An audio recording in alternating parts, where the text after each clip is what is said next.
আপুনি যদি বিশেষভাৱে অক্ষম আৰু এডিআৰই 4th গ্ৰেডৰ কাৰণে অনলাইন আবেদন কৰিছিল তেন্তে এই ভিডিঅ'টো শেষলৈকে চাওক। অসম চৰকাৰে বিশেষভাৱে অক্ষম এডিআৰই কেণ্ডিডেটবোৰ কাৰণে পিডব্লিউডি চাৰ্টিফিকেট আৰু আণ্ডাৰটেকিং চাৰ্টিফিকেট মুকলি কৰিছে। এই দুয়োখন চাৰ্টিফিকেট পৰীক্ষা হলত নিলেহে আপোনালোকে বিশেষ সুবিধা লাভ কৰিব। পিডব্লিউডি আণ্ডাৰটেকিং চাৰ্টিফিকেট কেনেকৈ ডাউনলোড কৰি ফিল আপ কৰিব, কাৰ চিগনেচাৰ লাগিব, সকলো এই ভিডিঅ'ত ক'ম। যদি আপোনালোকে আমাৰ চেনেলত নতুনকৈ আহিছে তেন্তে চেনেলটো ছাবস্ক্ৰাইব কৰি বেল আইকনটো প্ৰেছ কৰি ল'ব যাতে আহিবলগীয়া গুৰুত্বপূৰ্ণ ভিডিঅ'ৰ নটিফিকেশ্যনবোৰ আপোনালোকে মিছ নকৰে। 12/8/2024 তাৰিখে SLRCৰ পৰা পিডব্লিউডি কেণ্ডিডেটসকলৰ কাৰণে এখন ইম্পৰ্টেণ্ট নটিফিকেশ্যন মুকলি কৰা হয়। আপোনালোকে দেখা পাইছে এই নটিফিকেশ্যনখন SLRCৰ পৰা মুকলি কৰা হৈছে আৰু এই নটিফিকেশ্যনখন মই হোৱাটছআপ গ্ৰুপত দি দিম। যদি আপোনালোকে হোৱাটছআপ গ্ৰুপত জইন হোৱা নাই, ডেছক্ৰিপশ্যনত লিংক দিয়া আছে, লিংকত ক্লিক কৰি আপোনালোকে জইন হ'ব পাৰে। This is for information of all candidates under the category of person with benchmark disability for the written examination to be conducted by the state level recruitment commission for class 4 post. All such candidates of PWBD who are eligible to use the facility of scribe reader as per the provision of law and further desire to use the facility of scribe reader are required to submit a certificate regarding physical limitation in an examine to write as per Appendix 1 and an application along with letter of undertaking to District Commissioner as per Appendix 2 for use of scribe to the District Commissioner of the district of which he or she is a domicile resident. যিসকল ADRE PWD candidate তেওঁলোকৰ এক্সামত কিছুমান সুবিধা প্ৰদান কৰা হ'ব। সেই সুবিধাবোৰ লাভ কৰিবৰ কাৰণে আপোনালোকে ফিজিকেল লিমিটেশ্যন চাৰ্টিফিকেট আৰু আণ্ডাৰটেকিং ফৰ্ম এই দুইখন চাৰ্টিফিকেট আপোনালোকে এক্সাম হলত নিব লাগিব। তেতিয়াহে আপোনালোকে বিশেষভাৱে অক্ষমৰ যি সুবিধা সেই সুবিধাবোৰ লাভ কৰিব। The prescribed formats appendix 1 and 2 will be available in the website of Government of Assam www.assam.gov.in and that of SEBA www.sebaonline.org from 11 hours of 13/8/2024.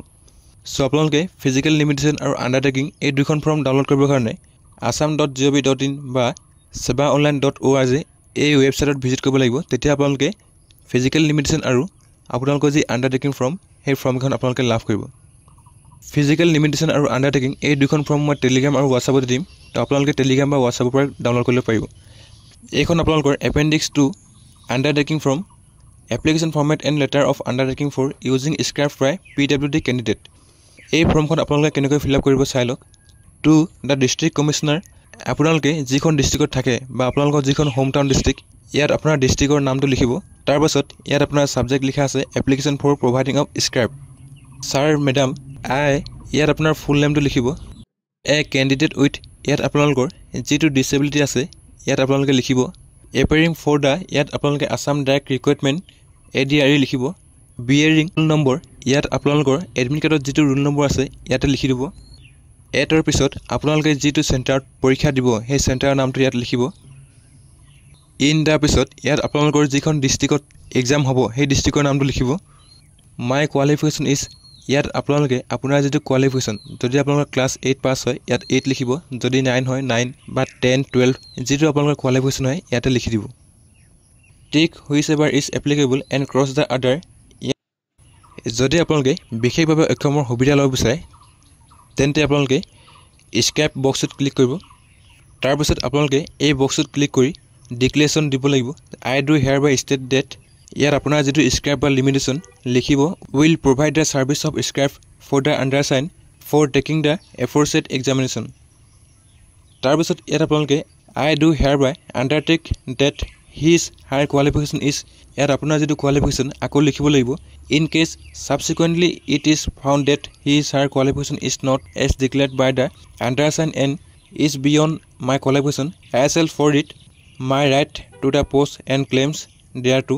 তাৰপিছত ইয়াত আপোনালোকৰ এখন পাছপৰ্ট চাইজ ফটো আৰু ইয়াত আপোনালোকৰ স্ক্ৰাইব ফটো যদি আছে তেন্তে আপোনালোকে স্ক্ৰাইব ফটো লগাই দিব পাৰে। seal and signature of authorized officer to be appended across both the photograph and the format on each photograph. আপোনালোকৰ যিখন ফটোগ্ৰাফ আছে তাত আপোনালোকে অথৰাইজ অফিচাৰৰ পৰা সেলফ এটেষ্টেড কৰাব লাগিব। তেওঁ আপোনালোকৰ এপ্লিকেশ্যনত সিগনেচাৰ আৰু সিল মাৰি দিব। Signature or thumb impression of the candidate with disability, ইয়াত আপোনালোকৰ সোঁ হাতৰ বুঢ়া আঙুলিৰ থাম্ব বা আপোনালোকৰ সিগনেচাৰ ইয়াত কৰিব লাগিব। বাকীখিনি আপোনালোকৰ অফিচে ইউজ কৰিব। তাৰ পাছত এইডোখৰ আপোনালোকৰ ADCA চিগনেচাৰ আৰু সিল কৰিব তাৰ পাছত আপোনালোকে ফিজিক্যাল লিমিটেশনৰ 2 নম্বৰ সাৰ্টিফিকেটখন আপোনালোকে যিকোনো হস্পিটেলত গৈ অথৰাইজ ডক্টৰৰ পৰা আপোনালোকে সেলফ এটেস্টেড কৰাই আনিব লাগিব মেডিকেল যাওঁতে আপোনালোকে আপোনাৰ আধাৰ কাৰ্ড ডিসেবিলিটি সাৰ্টিফিকেট এখন পাছপোৰ্ট সাইজ ফটো আৰু এই ফৰ্মেটটো আপোনালোকে লৈ যাব লাগিব ডক্টৰে আপোনালোকক ভালকৈ এক্সামিন কৰিব এক্সামিন কৰাৰ পাছত আপোনালোকৰ এই ফৰ্মেটটোত আপোনালোকৰ ডিসেবিলিটি সাৰ্টিফিকেটত যিমান যি দিয়া আছে সকলো তেওঁলোকে ইয়াত ফিল আপ কৰিব আৰু সেলফ এটেস্ট বা সিগনেচাৰ আৰু ষ্টাম্প মাৰি তেওঁলোকে আপোনালোকক ফৰ্মেটটো দি দিব আৰু পৰীক্ষা দিব যোৱাৰ সময়ত আপোনালোকে এই দুইখন সাৰ্টিফিকেট লৈ যাব আজিৰ ভিডিঅ'ত ইমানে আছিল ভিডিঅ'টো প্ৰথমবাৰ শেষলৈকে চোৱাৰ কাৰণে ধন্যবাদ